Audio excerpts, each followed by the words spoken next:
Thanks for joining us for DC News Now at noon. I'm Mark Hall. Breaking right now, Fairfax County Police are say that there's an armed man near CIA headquarters in McLean. That's where we find DC News Now's Randy Bass. Randy, what can you tell us? Yeah, Mark, this is a very fluid scene, very fluid situation here. Incredibly active still at this hour. We understand crews have been here working this incident, this armed barricade incident, they are calling it, for at least an hour now. You've got Fairfax County Special Operations here on scene. You've also got CIA police on scene. Going to step out of the way here, let you see exactly what we are seeing here at the intersection of Dolly Madison Boulevard and Georgetown Pike. Typically a very busy intersection and road here. This is immediately outside the CIA headquarters main entrance here. Officers, we have seen them walking around here with heavy gear and helmets on.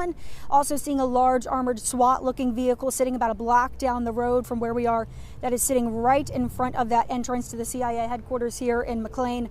Also seeing some sporadic helicopter activity overhead.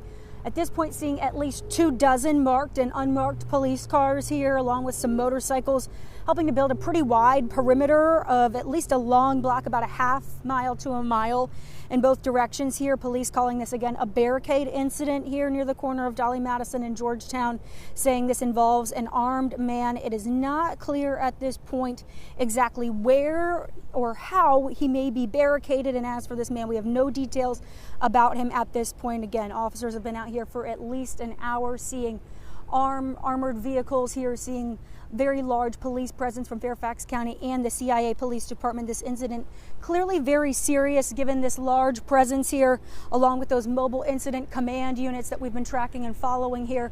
We still don't have many details about what exactly is going on about a half mile down from the road from where we are right now.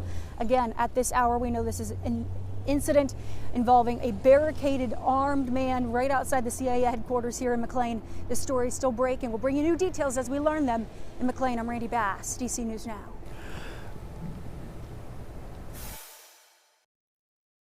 Several children in D.C. are being evaluated by EMS this afternoon after a house fire. D.C. Fire and EMS responded to A Street in the southeast. 9 people displaced, including 4 children.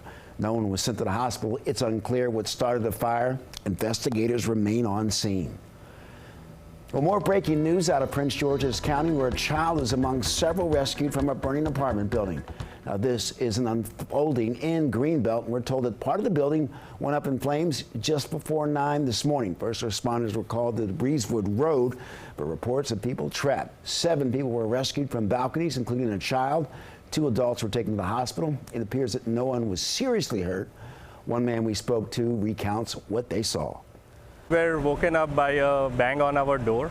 A police officer was asking us to get out of our apartment. We noticed that there was a huge flame coming from our neighbor's apartment. Being woken up on one fine morning to fire emergency, it's not what you kind of expect. No word on how many people are displaced, and the cause of the fire is still under investigation. Another new development in the case of a missing college student from Northern Virginia. We're learning the judge has ordered the release of the last person believed to have seen her.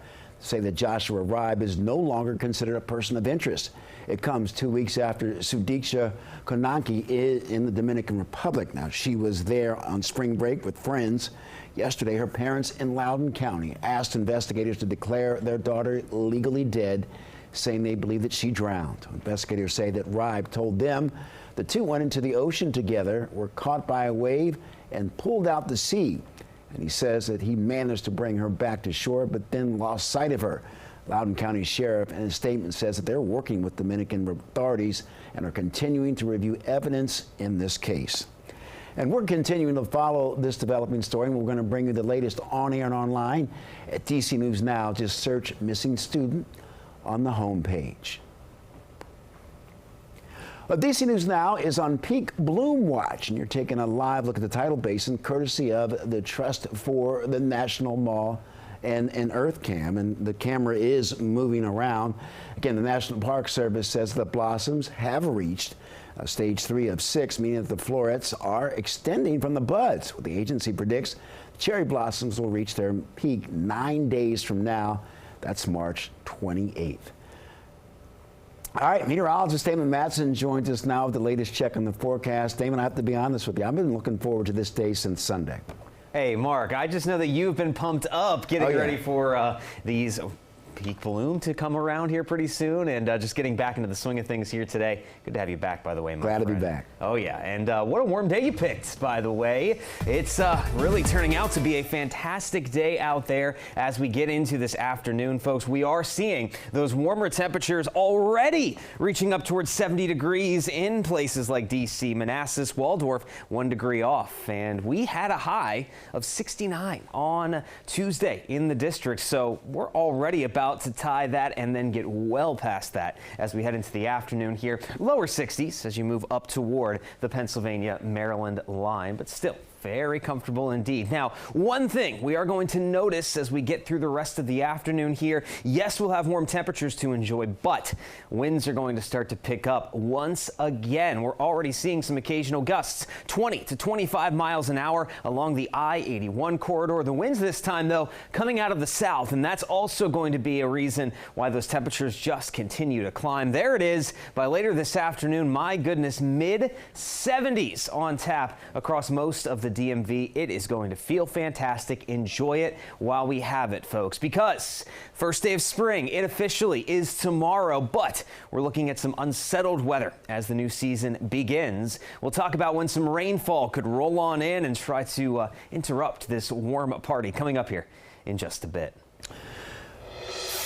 All right, Damon, thank you. Now to that dramatic rescue in the Potomac River. A woman recovering after her car crashed and went into the water. First responders made the rescue just after 7 last night. Crews entered the river from 14th Street and Memorial Bridge on the Virginia side. They said that a park police officer used a throw bag to help get the woman to shore. She was taken to the hospital. Firefighters say that no one else was in the car. And happening now, parents and teachers across the country, including the DMV, are standing up against cuts to the U.S. Department of Education. It's part of the National Education Association's Day of Action. DC News Now, Jean-Marie Sasay takes us to one school in Arlington where parents are speaking out. Yeah, parents and students here at Barcroft Elementary are sending a clear message. Dismantling the U.S. Department of Education will impact students at Title I schools, and they say it's just not fair. We're afraid that our students won't get the services that they desperately need. Alice Toole is the president of the Parent Teachers Association at Barcroft Elementary School. We need to protect our funding for our schools, especially for our Title I schools and for special education funding. The school's PTA and community spent Wednesday morning marching around their school to make a statement. If we had cuts to our school, our children would suffer. Students and teachers stood in front of the school expressing their frustration in hopes that today's day of action will make a difference. We have many students who are also special education. They have different IEPs, including dyslexia. A lot of additional teachers are funded through Title I dollars, reading specialists, math interventionists, special education teachers, counselors, and we need these teachers. Now, just recently, nearly half the staff at the U.S. Department of Education were laid off, and right now it's unclear when the president will decide to cut the federal agency. Reporting in Arlington, Virginia, I'm Jean-Marie Sasay, DC News Now. All right, Jean-Marie, thank you. New at noon, the U.S. Institute of Peace asking a court to block the Department of Government Efficiency from dismantling the agency. Well, earlier this week, the Institute says DOGE employees broke into the D.C. headquarters. The Institute, in a court filing, calling it a literal trespass and takeover by force. The Institute has asked for a temporary restraining order against DOGE. Meanwhile, in another blow to DOGE's efforts to shrink the federal workforce, a Maryland judge ruled against the dismantling of the U.S. Agency for International Development. That judge says that Elon Musk's cuts were unconstitutional. It's one of the first federal lawsuits against Musk himself. The judge blocked Musk's department from making any further cuts to the agency. The order requires the Trump administration to restore emails and computer access to all USAID employees, including those on administrative leave. Well, last night in Suitland, Maryland, more than 800 people filed in for a town hall, over concerns about cuts to the federal workforce. Maryland Democratic Congressman Glenn Ivey hosted the town hall. One by dozens and dozens of folks got the chance to voice their concerns in front of a crowded Suitland High School auditorium. Lori Pickard of Cheverly was one of many in attendance. I've been really affected by the actions that Trump and Musk have taken. I mean, it's decimated the business that I work for. Prior to all of this business that I work for had 100 employees. We now have 20 and are expecting to go down even further. Congressman Ivey says his staff has held 4 town halls in recent weeks and plans to hold more in the near future. In a consumer alert, Nestle is issuing a recall of several dozen meals. Take a look. The recall covers some Lean Cuisine and Stouffer's meals. The company says that they could contain a wood-like material. The recalled products were sold from September to February of this year, and we have a full list on our website, dcnewsnow.com. Well, it was a long and unexpected trip, but 2 NASA astronauts are finally back on Earth. What was supposed to be a quick visit to the stars last summer turned into a 9-month stay in space. Washington correspondent Trevor Shirley has more. Awesome. They have Crew 9 home, just a beautiful landing. Just before 6 p.m. Eastern Time Tuesday, and splashdown. NASA astronauts Sonny Williams and Butch Wilmore splashed down in the Gulf of America. The crew's doing great. You know, they'll spend a little time on the recovery ship getting checked out, making sure that they're healthy and ready to go, and then eventually they'll make their way back to Houston. Last summer, a planned 8-day mission to space went awry after their Boeing Starliner test flight malfunctioned after reaching orbit. NASA engineers decided it was safer to bring the crew home in a SpaceX vessel. If I step back to last year, this has been 9 months in the making, and I couldn't be prouder of our team's versatility, our team's ability to adapt. NASA brought the Starliner back to Earth empty, forcing Williams and Wilmore to wait 9 months before the SpaceX vehicle was ready and conditions were safe for the miles-high retrieval. It's never easy. Spaceflight's always dynamic. Both astronauts will have to readjust to being in gravity after 9 months of weightlessness before reuniting with their families. We'll celebrate for a while. Welcome home to both astronauts, and NASA says its next crew mission expected to launch as early as mid-July.